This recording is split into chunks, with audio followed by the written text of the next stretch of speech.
is not in the still calm of life or the repose of a pacific station that great characters are formed. The habits of a vigorous mind are formed in contending with difficulties. Hello, everyone, and welcome to the second episode of the Qatarday presents the Candid Talk. This is Anshu Jain, your host for the show. And the guest who's joining us today has walked the talk and built a forte of one such character.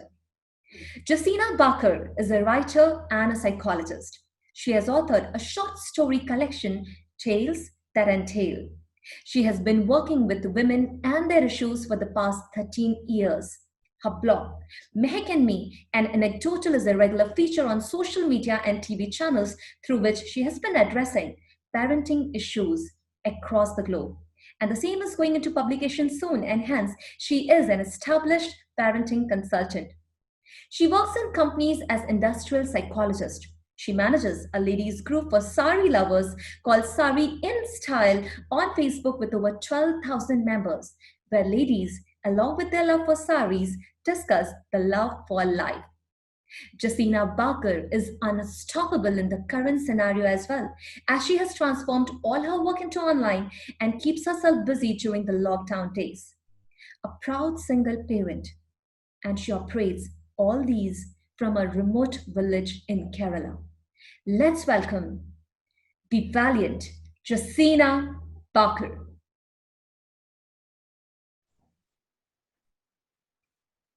Thank you, Ms. Jaseena. It is indeed a pleasure that you have agreed to share your valued time and experience with all of us. You're welcome. Ms. Jaseena, the people who know you better know you as resolute. I would like to know Okay. what, according to you, is the definition of boldness? Boldness to me means different things in different situations. At certain point, boldness is going ahead and doing something that probably the general society, the public thinks it should not be done. That is one way I see boldness.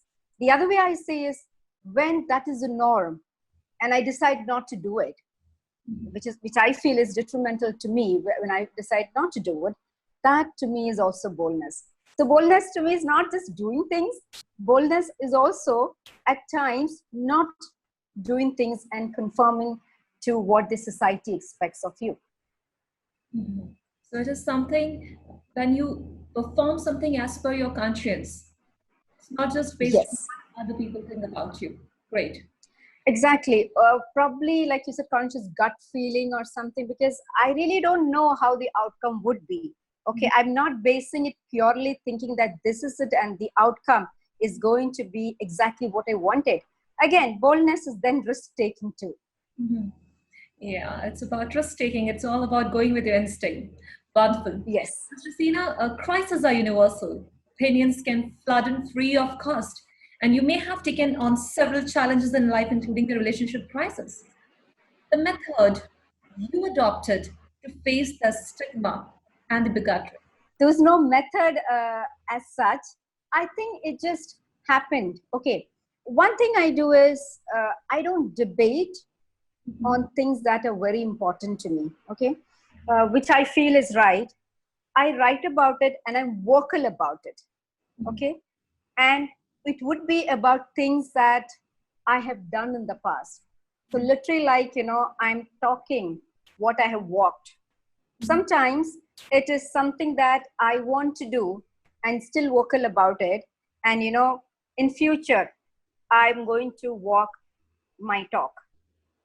So there, whenever I'm very keen or very sure about something, I don't get into mudslinging that you are wrong and I'm right and this is the way it has to be.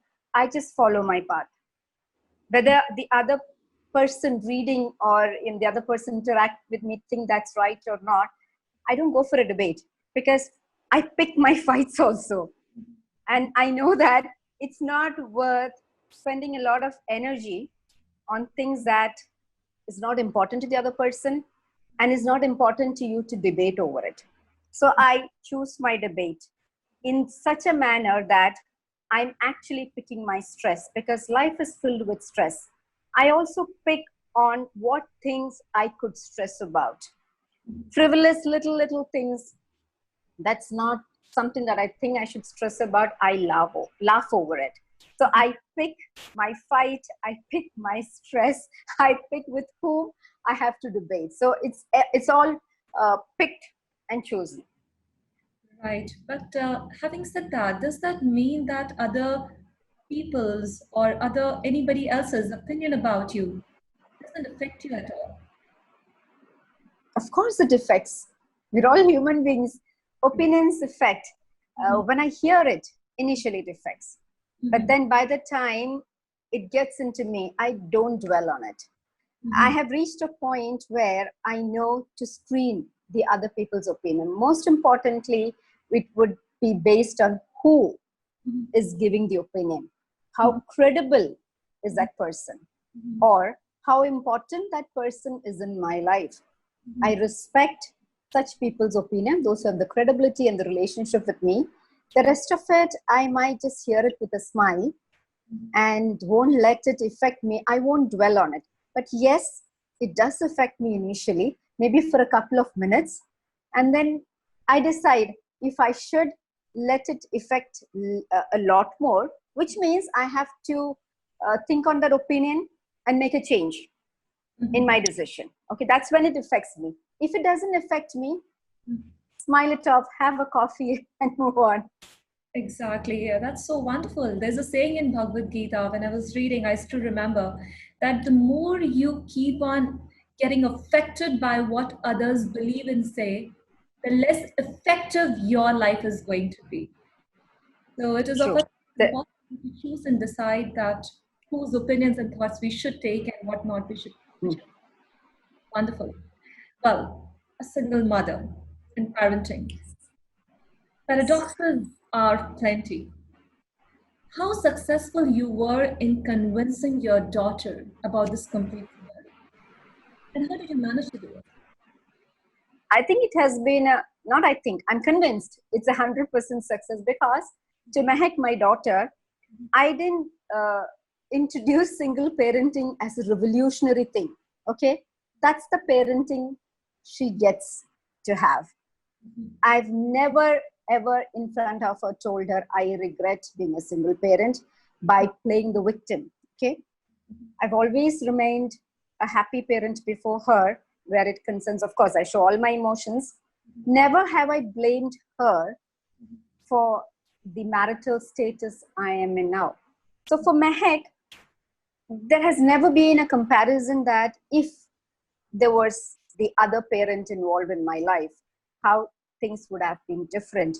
There has never been a conversation in these 12 years of our life how things would have been different. I think for a child, it only matters that they receive the love, the care, the time, the material things, and every other service as a parent we give. It's, I think that's enough that they get it. It is not important from whom they're getting it.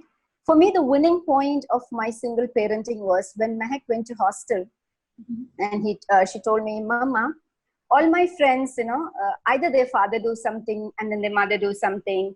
For the others, mother do something, fathers do, something. You do it all.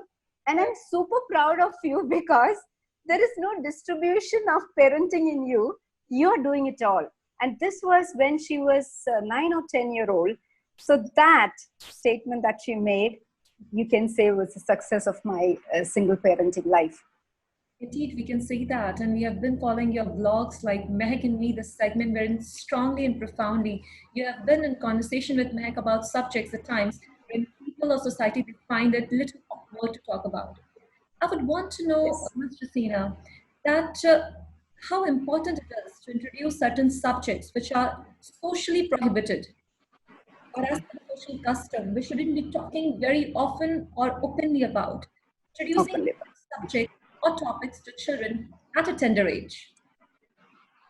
Yes, the word prohibit Mhm. itself, why is it there? And who has said these should be socially prohibited? Same, some parents must have said that.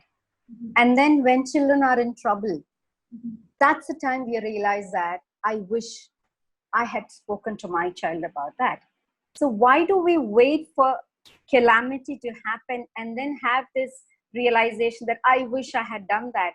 Why not just go ahead and do that? There is no topics that is prohibited to children. Okay, age specific. I mentioned age specific. We should be able to talk to our children about all the topics. And if we are framing sex education as the prohibited topic, then I say that it's us parents who have to introduce this topic to our children. Quite often, we sweep it under the carpet thinking that they will learn it from school. The school will teach that to them. There will be a sex education class in one of their periods, or they will, they're all on the internet. They're going to easily learn it from the internet. But that's not the fact. Do you actually think our children are going to scientific sites and learning about sex education, or are they actually viewing porn? Let's be very clear about that, okay? And then this is not the responsibility of the school, because the school might have one single sex education class in an academic year. But this education has to be continuous and ongoing, and only parents can do that. So these topics are very important that we introduce at each level of their development. And I have done that with my child, and that's why I can write about it. Yes. So rather than they taking or picking it in a way they wish to, based on whatever knowledge they acquire from various sources, it is always better that we as parents take the responsibility and guide them in the appropriate manner at the right age. Mr. Sina, we are talking about children, students, and we know that you are extremely famous as a parent-child relationship counselor as well. You must have heard multiple questions, come across various cases and scenarios. I would want to know what are the common mistakes that parents make in general while being extremely protective about their kids at times, which they do not realize, and how should be the approach to it? You said extremely protective about their child, right? Yes. So when we are being extremely protective about the child, it's not just the physical part that we're being protective about. Okay, we're being very protective about the emotional part too. So when we are physically protective about our children, yes, in this kind of scenario, in this world, to an extent it is right. But also we should facilitate them to be physically more independent, and how to handle if a physical situation comes, like for say molesting situation comes. Similarly, the emotional well-being is very important. We need to equip our children to handle all emotions. When we are being protective parents, we only share happy emotions with them. They need to be in knowing. They need to at least know that there are so many emotions involved. There is anger, there is sadness, there is so many emotions that are involved. Children should be open to it. We can't protect them from emotions. How long do you protect them from emotions? Maximum till they're in the 12th grade.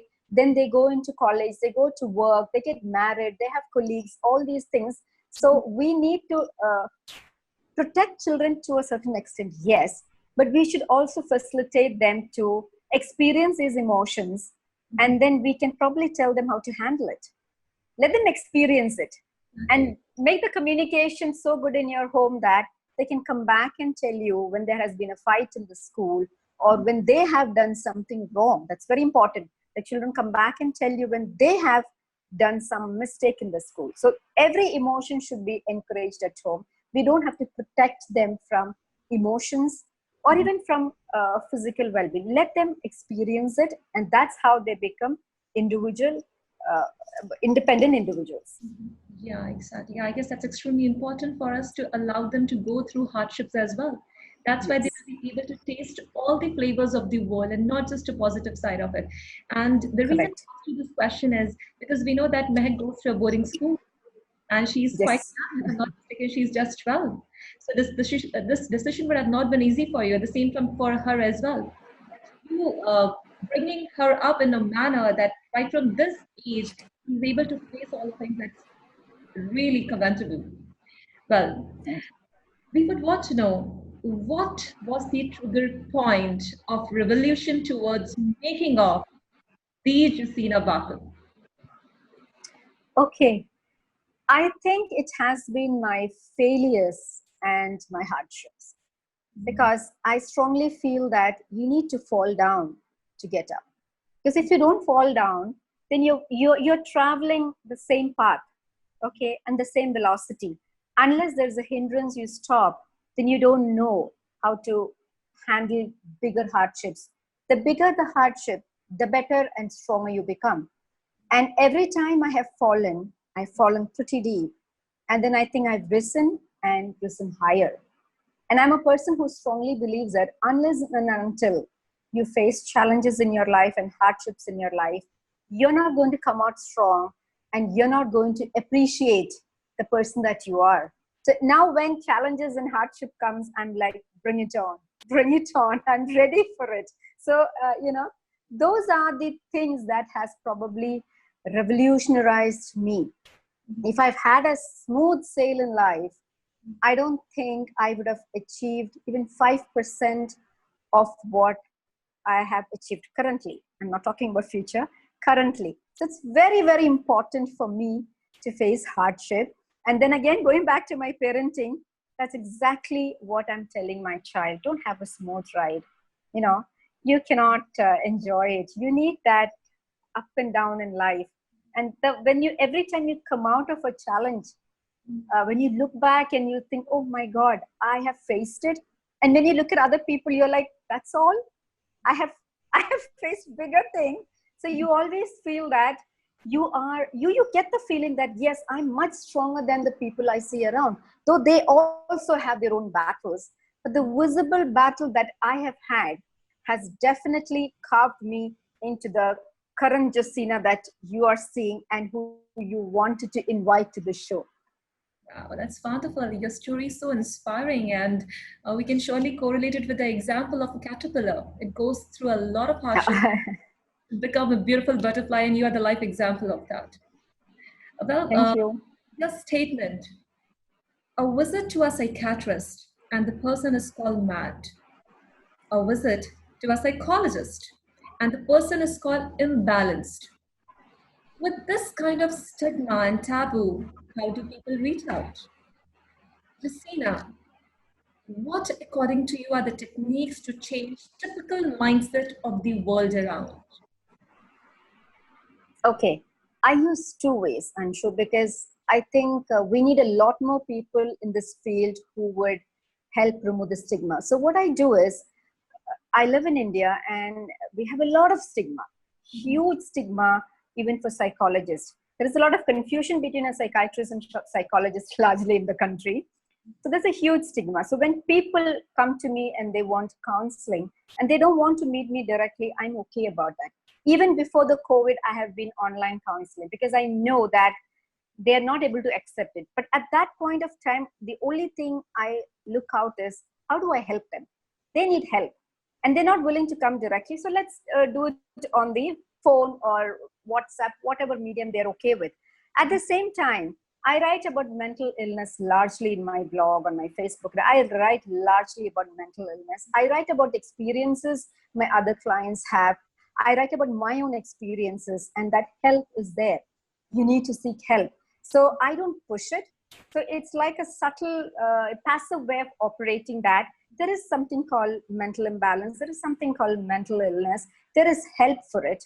You can ask for help. And there are people who have taken help, including me, and we've come out very well. So you can seek help. But if you still have a stigma to come face to face and talk, we have other methods too. Maybe in the next one decade, we can see a lot more revolution in this field because the COVID situation has brought this out a lot.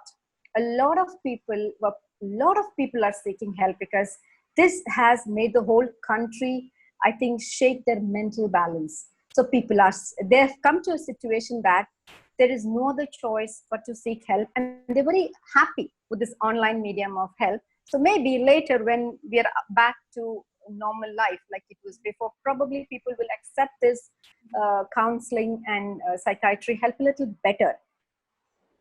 So far, they have been correlating it or linking it with a particular segment zone, which is considered not to be touched upon, not to be considered. Typically, mental illness is directly termed as somebody who is mad or who needs I'm being very straight, I'm being very honest out here. Mm-hmm. How to cure that mindset of the society? How did? How to cure, how to change that mindset of the society? Yes, that's what I said. The method I use to change that mindset of the society is I write about it Mhm. without pushing the words mental illness and mental balance, subtly the disturbances that we have, and then give them the technical terms like anxiety, panic, depression, all this. We give them those technical terms and write about it in a very, very practical manner as if it's normal. Yes. Okay, it's not abnormal. You can have it. I have had it.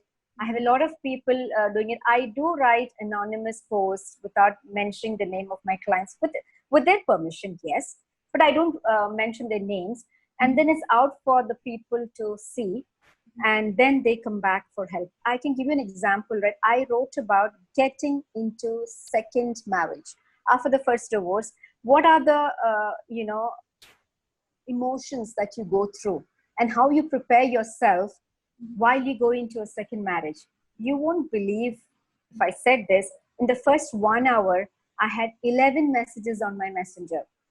So there are a lot of people out there who are struggling with that, and just one write up, and in an hour, 11 messages on my messenger with the same dilemma. So I think writing is a very powerful medium. People have issues with the word psychiatry and psychology and mental illness, but if you introduce other words like anxiety, depression, they can probably associate with the condition more than the entire process of cure and treatment. That's what I bring out in my writing. Exactly. Yeah. I've read that post that you were just mentioning about the second marriage. I read that and Yeah. time I saw within, because that time I was going through a blog while preparing the questions for this particular segment, and I saw that within Okay. hours there were around 12 to 13 responses on that particular post as well, which were quite open. So I Yes. guess writing is one of the most important tool and the medium that you are adopting, wherein at least people are unable to speak about it. They're able to Yes. somewhere correlate with the writings and express their views and opinions as well. We are talking about writings, and one of the books which have become extremely popular in the recent times is the one which is authored by you, and I'm talking about Tales That Entail. I have read that too, thanks to my one of my very close friends who gifted that to me. I would want to Thank you. know how far has your experience has sparked the writer in you, and where does all those ideas came from? All these 20 stories have actually sparked from my own emotions. Like when I was going through a very bad phase in my life, when I was coming out of my divorce, I had penned down my emotions, okay? Just how I feel, how it should have been, how it was wrong on me, how it would have been better. So all my emotions were documented. And these emotions went to be the characters, okay? When I was doing my character sketch, each of those emotions were shared between my characters. And it's from there that I developed the stories, and because I knew, okay, this particular character should have this emotion, this particular character should have this emotion. But I ensured that the entire story, 20 story collection, is about sustainable relationship, and there is success in the end. Yeah. Okay, because that's another way of showing the audience that you might go through a lot of hardships. At the end, you need to choose where you want to be.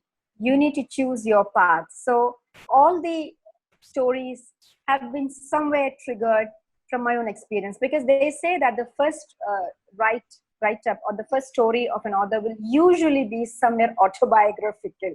Okay, it'll have some elements of you. This is not something that I have said. During my course of writing, I have seen many famous writers say that, because there'll be a lot of you in that. And trust me, Anshu, I had to edit a lot of me from the book before I send it out to the publisher, because a couple of statements and instances were so me. So it was not my autobiography. So I edited me finally. Probably that was the way I started, but in the end, I edited me out of it, and then I submitted my manuscript. That's wonderful. One of my favorite stories out of those 20, I still remember. I read your book almost 2 months ago, 3 months ago, in Okay. fact, before the Yeah, pandemic. before the pandemic. It's almost 3, 4 months. Yeah, that of a lady who eventually turns out to be a great baker. Baker, yeah. Paid in full. One of Exactly. my favorite to Paid Yeah, in so full. Yeah, that's yeah, yeah. that's one of my most favorite. Okay, so we are really Thank anxious you. to hear an anecdote from your book. An anecdote from my book. Yes, if you could just share one of the stories with us in brief, if possible. Okay. Maybe Paid in Full itself. It's a Okay. story about a father who's retired. And from the day he's retired, there has been a communication issue and a relationship issue at home because the son who lives with them now fears that the financial burden is going to be on him, though the father has a government job and he will eventually bring in pension. But the brief period when there was all this paperwork going on, the son gets a little apprehensive about the financial situation at home.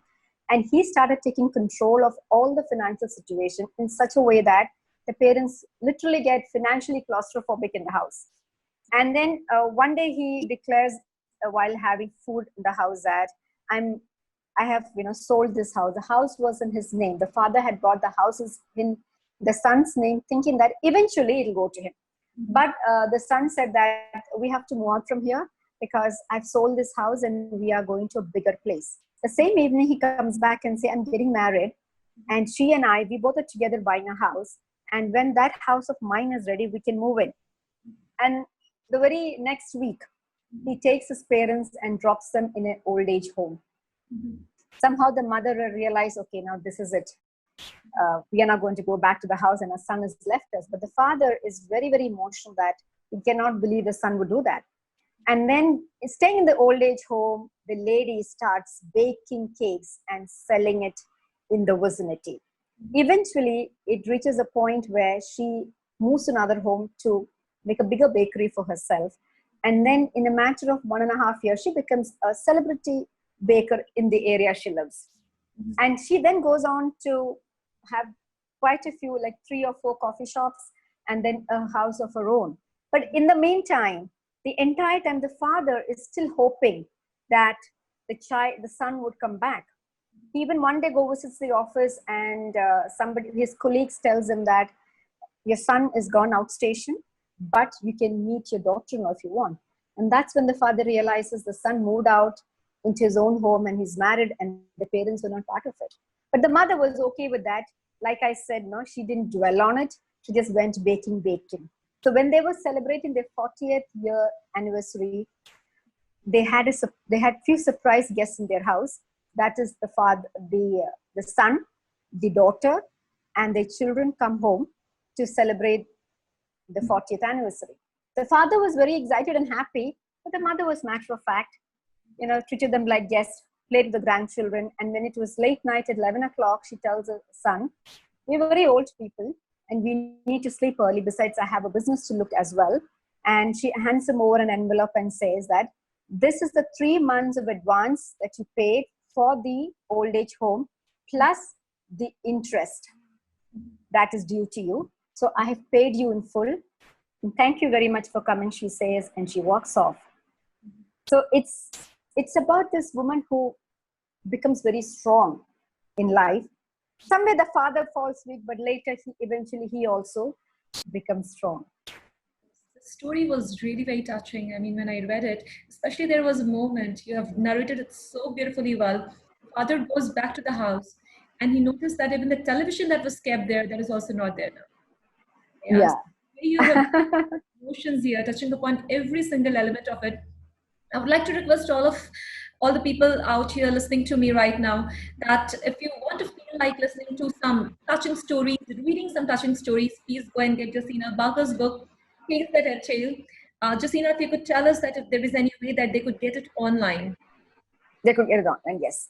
Online. So what is the It's way? available on Amazon. Amazon is available. Okay, so they have to just search for Tales That Entail. Tales Jaseena. That Entail by Jaseena Backer, and it's available online. Yes. It is available on Amazon. So you can get it from Amazon. So go and get it. Touching stories, you could relate it with your personal lives too. Well, Jaseena, you're an author, you're a psychologist, a counselor, a writer, a speaker. At the same time, one area that you have been working on for the past 13 years is industrial psychologist. I would want to know some of the areas where you were able to bring a difference, mark a difference in the lives of the people while dealing with such people belonging to corporates and industries? Some of the experiences. Yeah, because I think psychology is something that has been totally missing from the industry. Okay, it's all about machines and electronics and whatever. So psychology is totally missing from that area. But we need to understand the fact that it's human beings behind all these machines and the industry. And wherever that we have a strong HR presence, then we have training, we have coaching, we have mentoring, and that works wonderful for people because it's high stress work these days. And then the interpersonal communication is somewhere falling off. People don't have the time to build up relationships with their colleagues in the office, and it's all because of basic thing called communication. So how do you communicate with people? What are the problems that could arise with the management as they're dealing with people? Okay, and this has been pretty revolutionary, because while we're forgetting that there are people working behind this, it's very important for us to give shout out to them and get them again in balance. Okay, we have to get them in balance. So there's a lot of stress going on. The stress could be from office, the stress could also be from home, the stress could also be parenting, the stress can be of any kind. So when I'm there in their campus, in their premises, I do have counseling with them on one-on-one to know where exactly they need to work on. Sometimes it will be counseling, sometimes it would be mentoring, sometimes we need to help them with goal setting to help them move forward if it is not very personal. So once we talk to them, we know what is the help they require. A lot of organizations have been open about that, but some of the organizations still think that once a year one training is enough, and just we keep the budget. And some of the organizations think it's a waste of time because they don't have time for that. But what about the fatigue people are facing, the stress they face? They are not able to communicate with their colleagues there. So, and this eventually reflects on the productivity of the organization, which is not visible. You're looking at the profit statement, you're looking at the balance sheet, you're trying to balance it out. But what about balancing the human emotions who are working behind the balance sheet? So a lot of organizations have done that, which I'm very grateful to, for bringing out people. And people really enjoy it, because an hour or more with nothing but talking about human emotions is very powerful in any organization, and it has always added to their productivity and eventually their profit. Yeah, that's true. Exactly. Right now, looking at the current scenario, current situation, it is extremely important to take care of their emotional well-being, right? So I'm sure that you conduct online classes as well, and anybody who visits your page, Yes. Jaseena Backer, they will be able to get to know about all the details, all the classes that you're conducting online for the corporates, organizations, parent-child relationships. So I'm pretty sure that is going to be extremely helpful. Jaseena, it's Thank been such you. a pleasure speaking with you so far. Now, with that, we come to the last part of our segment. We have got to learn a lot of different topics, and this is going to be really exciting because it's a rapid fire round. Wherein I'll be Okay. asking you such Okay. interesting ones, and you're supposed to answer to me in a word or in a line or two, wherever it requires an explanation or anything else, right? So shall we? Okay. Interesting. Yes. Great. Okay. Here we go. If you could be any animal, what would it be and why? A dog, Okay. because any animal lover, if you ask them, the first thing they would say is dog. And most of the time, a pet dog is inside the home and it's part of the family. That's wonderful. Okay. Your first impression of me. Beautiful. Okay, so the emotions are replicating here. Great. What is one of the things you would put on your bucket list? It's already there, but travel. Travel. Okay. Who's your favorite superhero and why? No, no superhero at this moment, and so there's no why. Okay. What are you proud of the most? Myself, Okay. I'm proud of myself the most. Yes. And I guess I would want to add something based on the post that I read. I guess you are proud of yourself and being a mom. Yes. No, being mom is me, right? I'm the mom. That's So I'm part of proud you. of myself. Great. Yes. Who do you admire the most? Okay. The mirror, Oh, because the hardships I have been through is something I really admire, because I don't think, I'm just explaining, I don't think if I thought of these kind of things in my life 20 years back, uh, I would ever think of, I would ever overcome this. And I have done it. what is the color of your toothbrush? White, Okay. If you could be any flavor of ice cream, what ice cream flavor would you be and why? Oli and Oli coffee, because it's my favorite. Okay. What is one thing that annoys you the most? Oh, when people eat, they make slurping noise. Yeah. Especially while drinking tea. That's Yeah. really irritating. If you had access to a time machine, where and when would you go? Sorry, If you had access to a time machine, where and when would you go?